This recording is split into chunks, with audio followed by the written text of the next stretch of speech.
اللہ تعالیٰ نے قرآن کریم نازل فرما دیا کس کے اوپر؟ اس زمانے کے اندر جب ساری دنیا انتہائی خوفناک ماحول سے گزر رہی ہے، اس وقت میں اللہ کو ترس آیا اس کائنات کے اوپر کہ جب کائنات کے بسنے والے انسان اپنی ہی بیٹی کو اپنے سامنے گڑھا کھود کر کے زندہ زمین میں دفن کر دینے کو اپنے لیے فخر سمجھا کرتے تھے، اور وہ کسی کی دولت کو لوٹ لینے کو اپنا حق سمجھتے تھے، اور وہ حرام کھانے سے گریز نہیں کرتے تھے، دنیا میں کوئی ایسی برائی نہیں تھی جو اس وقت میں ظہور پذیر نہ ہو اور لوگوں کے معمول کے اندر نہ ہو۔ رب کائنات نے اس وقت میں انسانیت کے اوپر ترس کھایا اور انسانیت کو ایک مسیحا عنایت فرمایا محمد الرسول اللہ کی شکل میں، اور انسانیت کو ایک پیغام عطا فرمایا قرآن کریم کی شکل میں، اور کہہ دیا اب رہتی دنیا تک کے لیے یہ قرآن تمہارے لیے کافی وافی شافی ہے، اب اس کے بعد کوئی کلام تمہارے لیے نہیں آئے گا، اسی کلام کی روشنی میں تمہیں ساری زندگی کا سفر اور کائنات کو قیامت تک کا سفر طے کرنا ہوگا۔ اگر ترقی چاہتے ہو تو قرآن کریم سے تمہیں جڑنا ہوگا۔ ترقی کو ثابت کر دیا گیا کہ محمد الرسول اللہ صلی اللہ علیہ وسلم محمد بن عبداللہ ہیں، اور آپ غار ثور غار حرا پر تشریف لے جاتے ہیں، اقرأ بسم ربک الذی خلق 5 آیتیں نازل ہوتی ہیں، جب آپ چڑھتے ہیں تو محمد بن عبداللہ ہیں، اور جب اترتے ہیں تو محمد الرسول اللہ ہیں۔ محمد الرسول اللہ کس بنیاد پر ہوئے ہیں؟ قرآن کریم کی نزول کے بعد محمد الرسول اللہ بن رہے ہیں۔ بات سمجھ میں نہیں آئی آپ کی؟ پہاڑ کی بلندیوں پر تشریف لے جانے والا عبداللہ کا بیٹا، عبد المطلب کا پوتا، محمد نامی مکہ مکرمہ کا ایک شاندار چھڑیلا، ایک بہترین قسم کا انسان ہے، لیکن محمد بن عبداللہ ہے۔ آپ تشریف لے جاتے ہیں پہاڑ پر، جبریل نے 5 آیتیں جو دی تو محمد الرسول اللہ بن کے نازل اتر رہے ہیں۔ قرآن کریم آپ کے اوپر آ گیا۔ آپ نے قرآن کریم کو دنیا کے سامنے منوان پیش فرمایا، جس طرح اللہ تعالیٰ نے آپ کو عنایت فرمایا تھا۔ جب دنیا نے توجہ رہے، جب دنیا نے قرآن کریم کو قرآن کریم کی حیثیت سے پڑھا، سمجھا اور اس پر عمل کیا، اس کے معنی کو سمجھا، اس کے تقاضوں کو سمجھا اور ان کے اوپر عمل کیا، تقاضوں کو تلاش کر کر کے اللہ کی خوشنودی حاصل کی، وہ دنیا کا عروج کا وقت تھا۔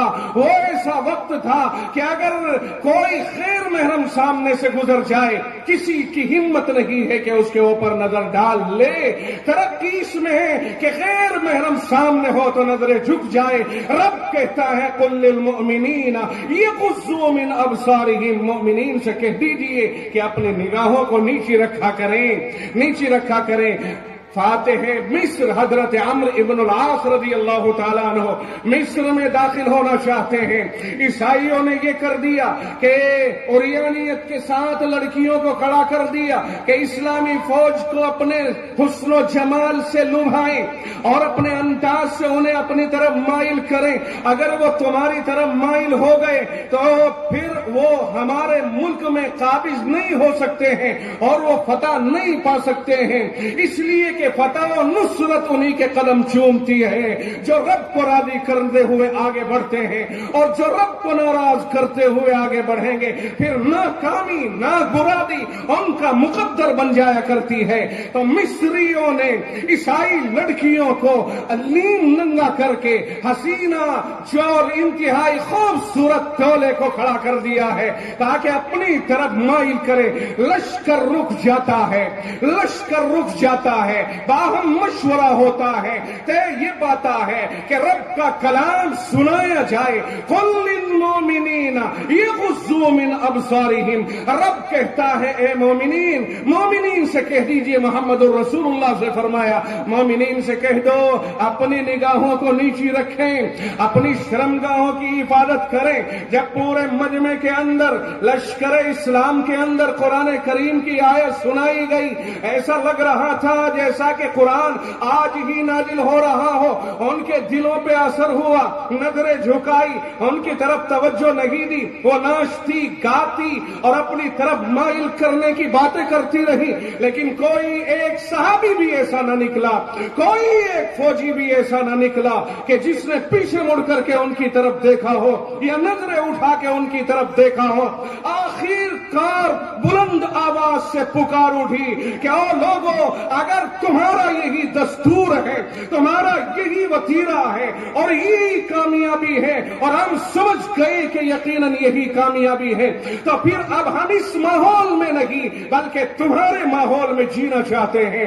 ہمیں بھی اس تعلیم سے آراستہ کرو، ہمیں بھی وہ عقیدہ دو جو عقیدہ تمہارے پاس ہے، جو تعلیم تمہارے پاس ہے، تاکہ ہماری عزت اور عصمت ہمیشہ کے لیے محفوظ رہے۔ بتانا یہ ہے، جب تک قرآن کریم کی روح کے اوپر عمل کیا گیا، انسانیت زندہ باد رہی، انسان زندہ باد رہے، کائنات زندہ باد رہی۔ اور جب سے ہم نے قرآن کریم کو ایک طرف رکھ کے اپنے ذہن سے قرآن کریم کی تشریحات کی، اپنے ذہن سے ہم نے اپنی زندگیوں کو طے کیا، تنزلی اس وقت سے ہمارا مقدر بنی ہے۔ قرآن کریم کو دوش نہ دیا جائے، قرآن کل بھی اعلیٰ تھا، قرآن آج بھی اعلیٰ ہے، اور قرآن ہمیشہ اعلیٰ اور بالا رہے گا۔ قرآن پر کوئی حرف اٹھانے والا اور انگلی اٹھانے والا اٹھانے سے پہلے 100 بار سوچ لے۔